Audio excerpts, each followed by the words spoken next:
Kayong dalawa ba ng partner mo ay nagkamalabuan na sa isa't isa? Gusto mo ba na hindi tuluyang mawawala ng gana o hindi tuluyang mawawala ang pagmamahal ng partner mo sa'yo? Yung ikaw lamang ang iibigin niya at mamahalin niya habang buhay? At kung meron ka ring nagugustuhan at kung gusto mo na magkaibigan kayong dalawa, ay pwede mong gawin itong ritual, basta gawin ito sa mabuti at huwag abusuhin. At dapat mahal mo talaga ang isang tao na gusto mong gawa nito. At dapat single po kayong dalawa.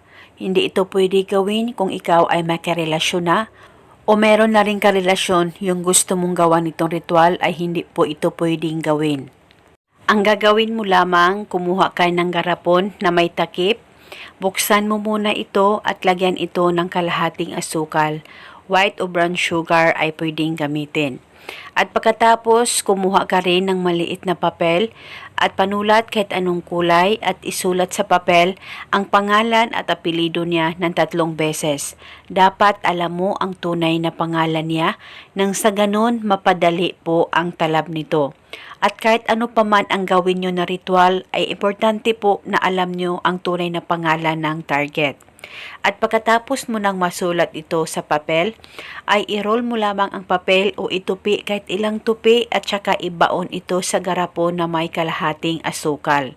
At pagkatapos mo nang mabaon, hawakan mo ang garapon, mag-focus at mag-concentrate ka, ilapit ito sa baba mo. At hilingin mo o sabihin mo sa ritual kung anong gusto mo na mapaibig ang taong gusto mo o ikaw lamang ang iibigin ng taong mahal mo kung sakaling magkarelasyon na kayong dalawa ng partner mo at kung ikaw ay may nagugustuhan at kung gusto mo na ikaw ay iibigin niya ay sabihin mo sa ritual, sabihin mo lahat ng gusto mong sabihin.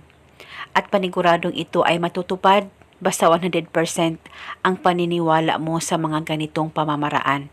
At huwag kalimutang palaging magdasal at manalangin at hilingin ng buong puso dahil siya lamang ang nakakaalam at mas makapangyarihan sa lahat at ito ay isang gabay lamang.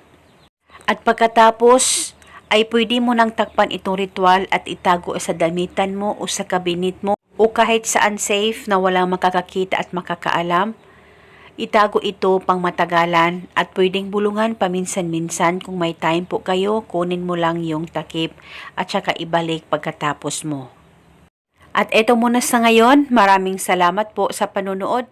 May God bless us all.